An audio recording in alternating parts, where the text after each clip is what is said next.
Hello, believers, non-believers, and everyone in between. You're listening to Stories with Sapphire. I am Sapphire Sandalo. Now get cozy and open your mind because it's story time.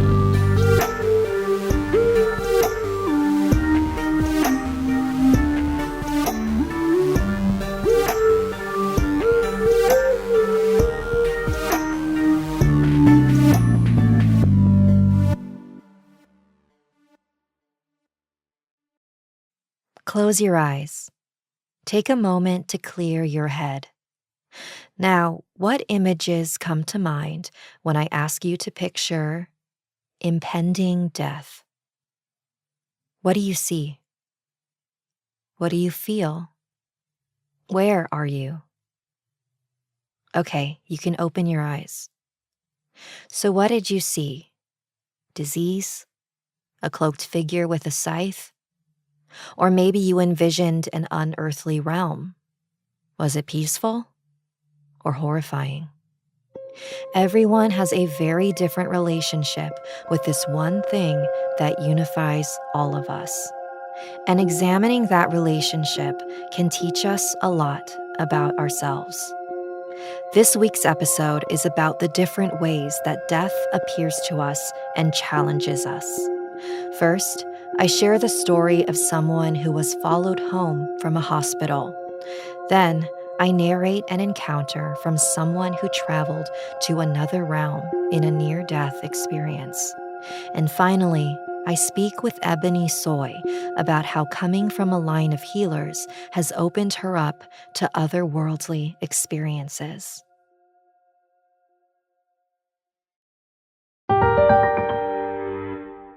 Chapter 1.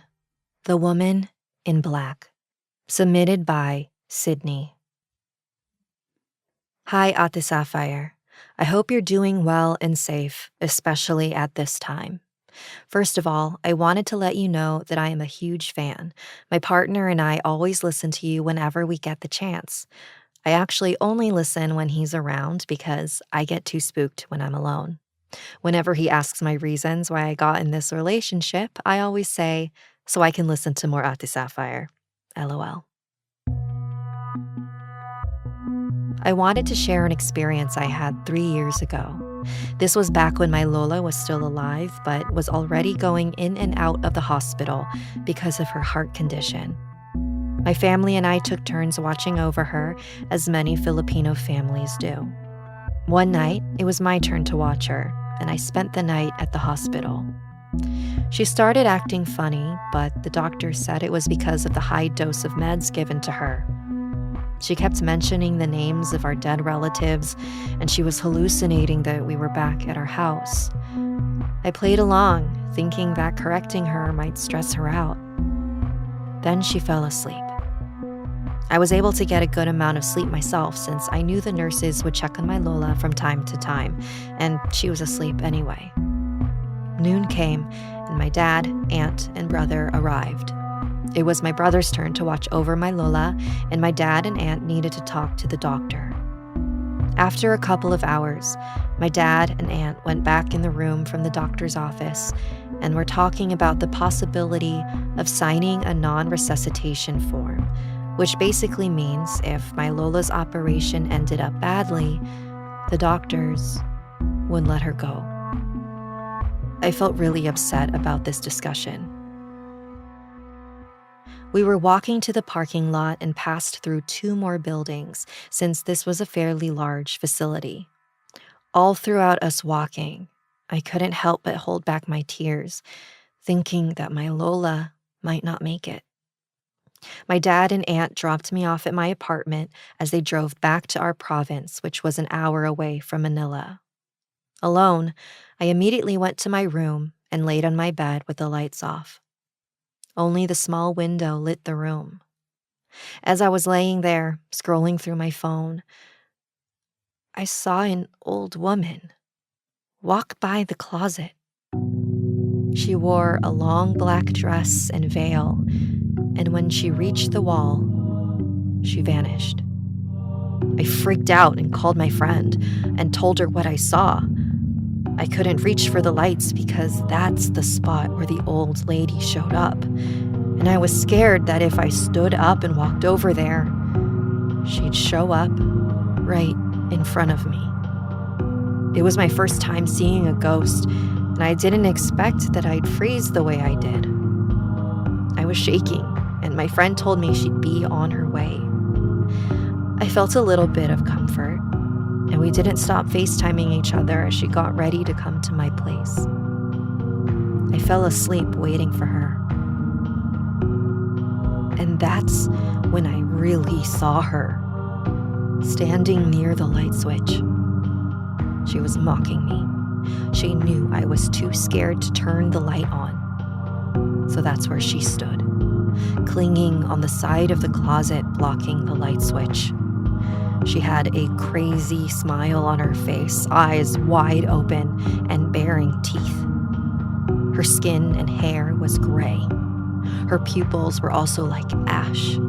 And just when I was about to let out a scream, my friend woke me up. I can't help but think that that spirit was lurking in the hospital, possibly a former patient. She might have seen my emotions, decided I was vulnerable, and followed me home. This experience made me realize two things. One, that death is an avenue to something good or bad. And two, that emotions are also energy, and that with some entities, energy is tangible and something they can actually see. Now, I have become much more careful with what I project. Thankfully, that was the only time I ever saw that woman.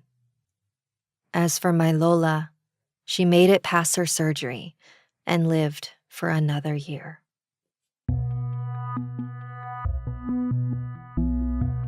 To me, it seems as if this woman in black was a manifestation of Sydney's fears.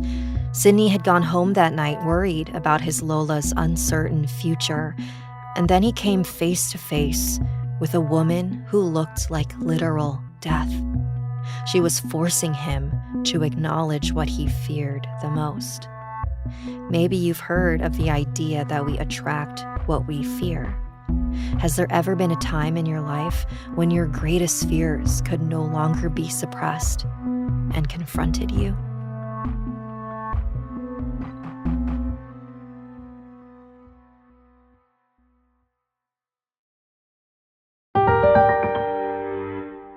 Chapter 2. I Could Have Died. Submitted by Khanh. Hi, Sapphire. My name is Khanh, and I'm from Vietnam. I have been following your podcast for a year, and honestly, I really love it. I also have a story I want to share with you. I've never shared this experience with anyone before, but I think you would want to hear it. I often hear what other people say they've seen after they die. Most people describe it as a dark tunnel, and their souls will see a light in the end, where heaven is. But my experience was a little different. When I was 11, I had necrosis of part of my small intestine and had to have it removed. But when I got to the small hospital in town, the doctor said I was fine. My belly and inner organs were good, perfect. So Mom and I went back home. But after that, my stomach hurt so much that I couldn't eat. I continuously vomited and only drank water. I could only lie on one side of the bed because if I moved, my stomach felt like it was being cut in half. That was how painful it was at the time. Even now, I still get goosebumps when I think about it. The torture kept going for 2 days.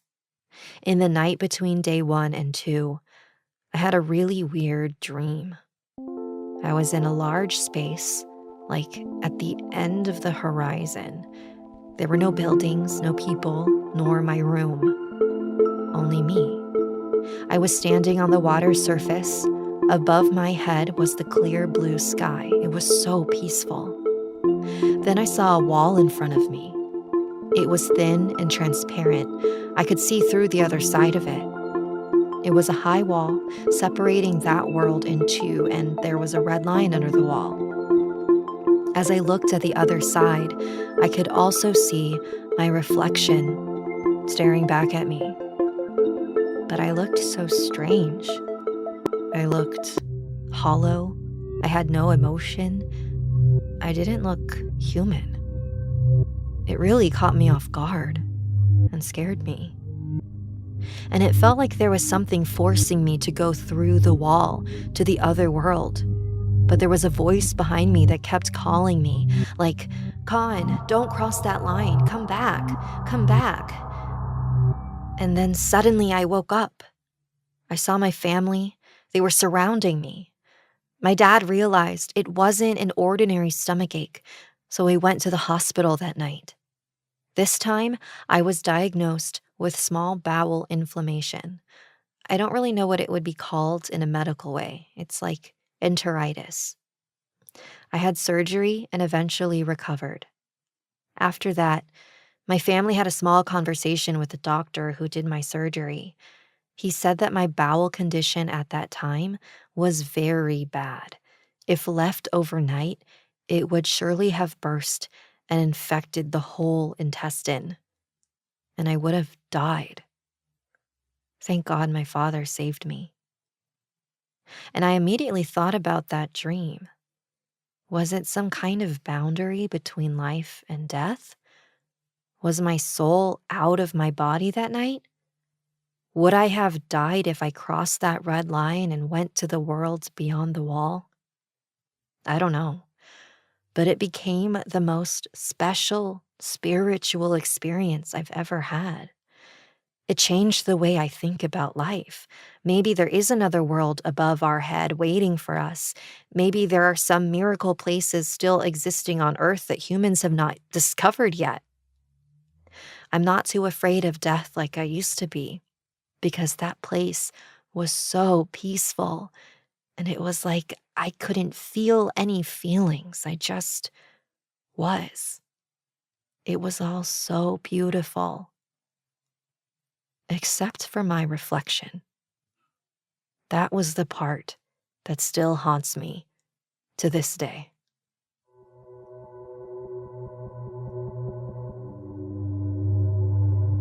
What I found most interesting about Khan's story is how their own, somewhat unrecognizable reflection scared them. I wonder if what Khanh was experiencing was ego death, where your subjective identity, your name, your gender, your politics, your beliefs, everything that you believe makes you you, is stripped away, and your true spirit remains. It's a state that many people try to achieve with psychedelics or meditation because of the insight it provides. Depending on where you're at on your journey, it can be incredibly uplifting or extremely terrifying. What do you think your experience would be like?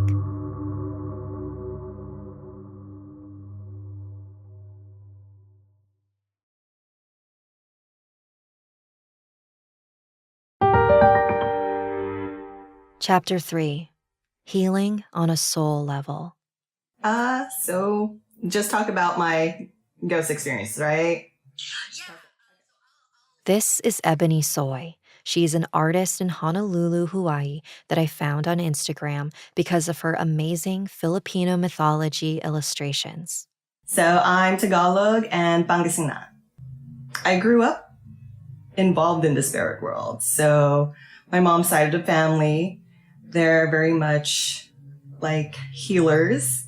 My uncle, he was very much into the healing and tarot cards, and I learned all of that from him growing up. My dad's side of the family, more on, how do I say it, on the witchcraft side. So just something I grew up with. I do practice it, but I don't consider myself a healer just because I feel that kind of title is for those who really take the time to learn that craft and whatnot. And me, it's more like growing up on the whim, trying to just balance that out. Now I'm older, I'm since moving here to Hawaii 3 years ago, I started getting more in tune to that aspect of myself, but I still don't want to consider myself a healer. Oh goodness. Okay, so this was when I was like maybe 6 or 7. I used to live out in West Covina in my uncle's house. Like when he moved from the Philippines, that was his like first investment. He bought a house in West Covina, and it's kind of like a communal house. So like my cousin, my other uncle, they lived in that house. They moved out, then me and my family moved in.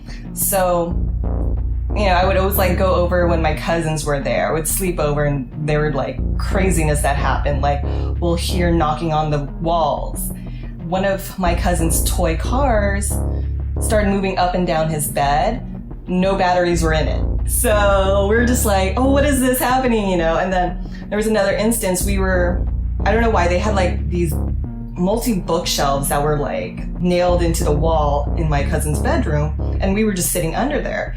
We heard knocking in the hallway, so we, of course, you know, we went out and we wanted to look what he was knocking on the hallway. Maybe it was like, you know, family. No one was there. But as soon as we, you know, got out into the hallway, the bookshelves fell where we were sitting. So I was just like, oh, okay, so thanks for the warning. I was like, all right. So, you know, there were some spirits that had good intentions in that house, and there were some that didn't have. So one time when I was living there, my mom picked up, you know, there was an off energy. So to punish me, she would make me sleep out in the kitchen in the dark. I was like, no, please don't. Like, I'd rather you belt me instead of putting me out in the kitchen. So I was spending the night out there. I could just hear things moving. I could like see things in the corner. I was like, okay, maybe I'm just imagining all of this since I was like a kid. I was like probably 7 or 8. But then to me, I was like, okay, let me just like hide under my blanket. Let me, you know, pray and whatnot, and turn my back towards like the kitchen. Yeah, that was like the worst idea ever, because I felt like this hand touch me on my side and like shake me. And I'm like, okay, what in the world is this? I thought maybe my mom came into the kitchen to let me know, hey, you know, just go back to the bedroom, whatever. Yeah, nope, no one was there. I have no idea what touched me. And like, you could just hear things like as if they're walking in the carpet. I think it touched me just to, I guess, let me know that it's there and watching. Because I've always had this feeling something was watching me in that house. So I lived there throughout, you know, most of my childhood. I ended up moving maybe when I was 14 out of that house, me and my family. We moved back into that house maybe about 4 years ago for a few months before we had to move here to Hawaii. And the house was like renovated and whatnot. So I was thinking, okay, maybe the energy here, it's different. You know, I didn't visit this house after like so many years just because I didn't have the greatest experiences. It freaked me out. Yeah, no, that energy was still there. And I felt like it presented itself more because of the renovations. So like in the hallways, even my mom noticed it. We would just hear walking, like the creaking of the floorboards and whatnot. So we're like, okay, something's here. So I made sure I put like salt and holy water on like our bedroom door so nothing could enter in our bedroom. So one time I remember falling asleep in my bedroom with the door open, and I had this like intense, I thought it was a dream. When I woke up, you know how like you feel kind of in paralysis, you're kind of in that between dream state and like waking up, but you could just like sense everything.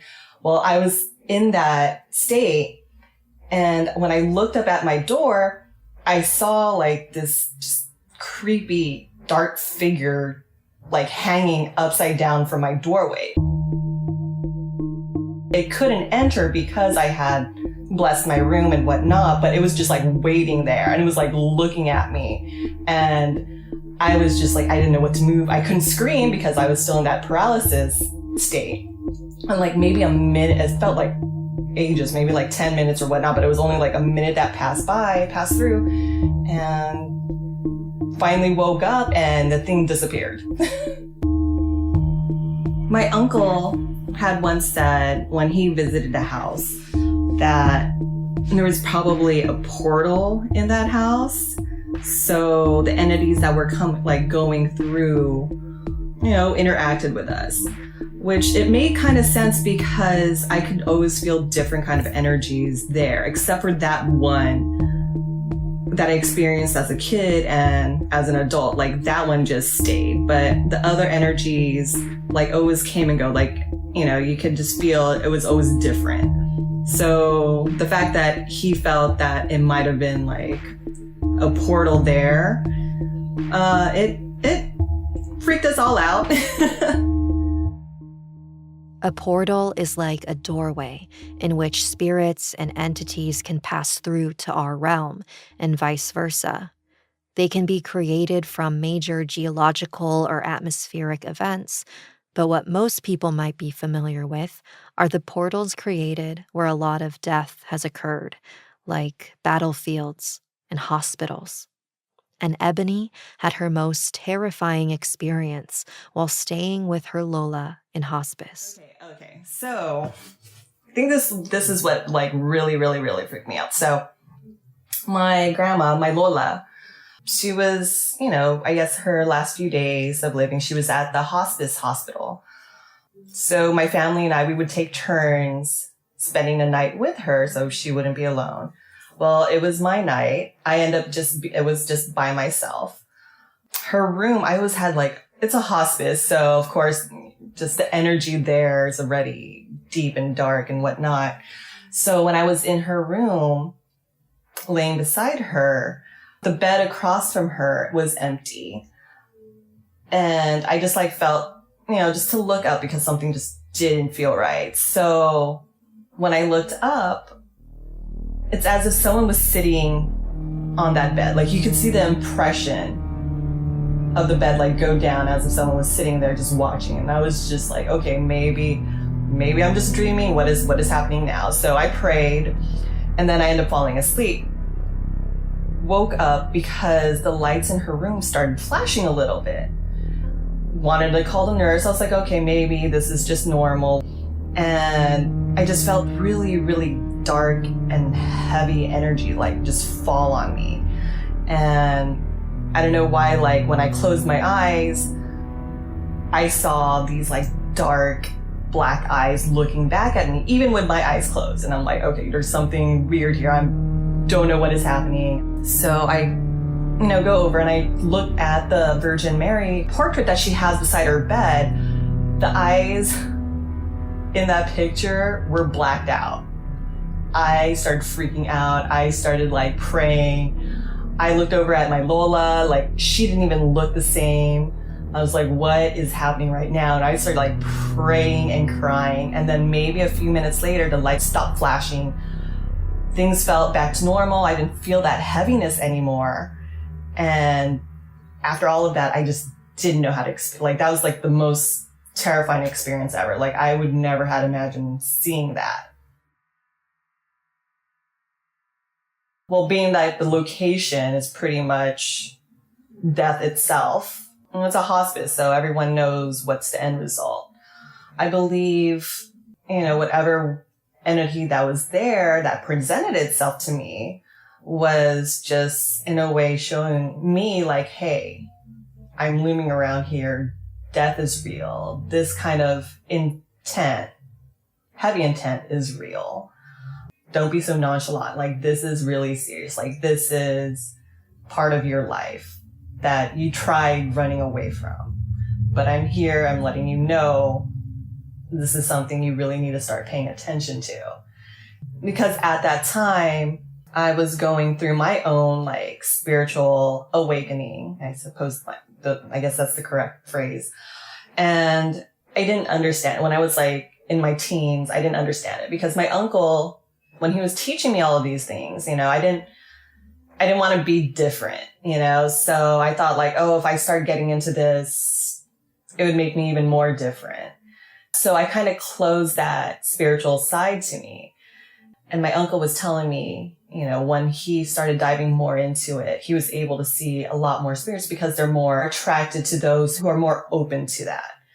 And so I realized like I need to stop running away from that aspect of myself. And I started opening up again. And then that's when I noticed I was starting to experience more ghost experiences and whatnot. I was like pretty much the last year of his life, I was the one that was helping take care of him. So that last year he was, trying to have me more open-minded about the spirit world. And oh, that's weird. I'm sorry, like something happened? yeah, no, I heard it clinking on my glass and I'm like, and it's weird because when I talked about like my uncle last time, I heard the same clinking glass. I'm like, oh, is he here with me right now? I was like, okay, maybe that's just a coincidence. And then now, like, it happened again as I'm talking about it. And I'm like, oh, is he? Okay, I have like goosebumps right now. Wow! Oh my gosh, Tito. Yeah, I was like, okay. Does that mean he doesn't want you talking about it, or that he does? I think he does. I don't get like a no. I'm hearing like he's here with me. Like I should be talking about it. It's really wonderful to see how Ebony's uncle remains such a strong presence in her life. When he passed, we were just noticing little things here and there, like he would present himself. The TV in my Lola's house would always, like, it would turn on by itself to his favorite channel or to his favorite show. Like, it was always like Perry Mason. And it's just like, it's weird, like, why it would just like, TV would just like turn on when that show was like on. So we're like, okay, he's here with us. Also, when we were like clearing out his stuff from his apartment, there would be a coldness in his room, which is weird because his apartment was in Long Beach. There's like no AC or heater in his apartment because, it's a beach location. So just leave open the windows and that's your, natural AC.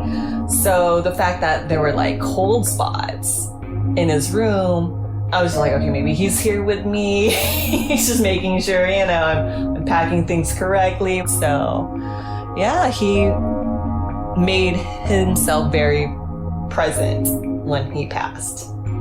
So yeah, even till now, still showing me, hey, I'm here.